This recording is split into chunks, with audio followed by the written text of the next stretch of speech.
മാധ്യമപ്രവർത്തകൻ KM ബഷീറിന്റെ മരണത്തിൽ വിചാരണ കോടതി മാറ്റിയ ഉത്തരവ് റദ്ദാക്കണമെന്നാവശ്യപ്പെട്ട് ഭാര്യ ജസീല ഹൈക്കോടതിയിൽ. തിരുവനന്തപുരം സെഷൻസ് കോടതിയുടെ ഉത്തരവ് ചോദ്യം ചെയ്താണ് ഹർജി.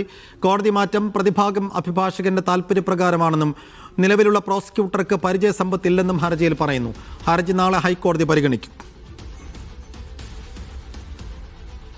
സെയ്ഫ് സൈനുലാബ്ദീൻ വിശദാംശങ്ങളുമായി. സെയ്ഫ്, KM ബഷീറിന്റെ ഭാര്യ ഹൈക്കോടതിയെ സമീപിക്കാനുള്ള സാഹചര്യം എന്തായിരുന്നു? എന്താണ് ഹർജിയിലെ ആവശ്യം?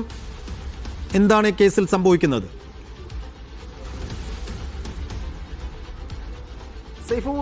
ഈ കേസ് ആദ്യം പരിഗണിച്ചിരുന്നത് അഡീഷണൽ സെഷൻസ് കോടതി 1 ആണ്. തിരുവനന്തപുരത്ത് അഡീഷണൽ സെഷൻസ് കോടതി 1 ആയിരുന്നു ഇത് പരിഗണിച്ചുകൊണ്ടിരുന്നത്. അപ്പോൾ പ്രതിഭാഗ അഭിഭാഷകർ ഒരു അപേക്ഷ കോടതിയിൽ നൽകുകയുണ്ടായി. തനിക്ക് ശാരീരികമായ ചില ബുദ്ധിമുട്ടുകളുണ്ട്, ആ കോടതി മാറ്റിത്തരണം, അതായത് താഴത്തെ നിലയിലുള്ള കോടതിയിലേക്കും മറ്റും മാറ്റിത്തരണം എന്നുള്ള ആവശ്യം മുന്നോട്ട് വെക്കുകയും അഡീഷണൽ സെഷൻസ് കോടതി 4 ആ കേസിന്റെ വിചാരണ മാറ്റുകയും ചെയ്തു.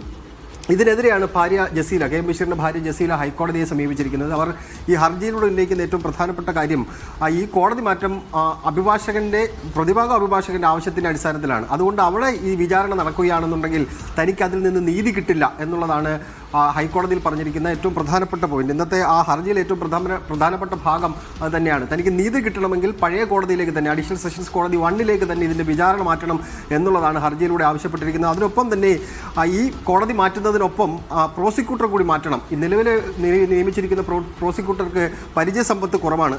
അദ്ദേഹം വാദിച്ചാലും തനിക്ക് നീതി കിട്ടില്ല. അതുകൊണ്ട് പ്രോസിക്യൂട്ടറെ മാറ്റിക്കൊണ്ട് സ്പെഷ്യൽ പബ്ലിക് പ്രോസിക്യൂട്ടറെ ഈ കേസിൽ നിയമിക്കണം എന്ന ആവശ്യം കൂടി KM ബഷീറിന്റെ ഭാര്യ ജസീല ഹൈക്കോടതിയിലെ ഹർജിയിലൂടെ മുന്നോട്ട് വെച്ചിട്ടുണ്ട്. ഈ ഹർജി നാളെ പരിഗണിക്കും. നാളെ ആയിരിക്കും ഇതിനകത്ത് തീരുമാനമുണ്ടാവുക. ശരി സെയ്ഫ്.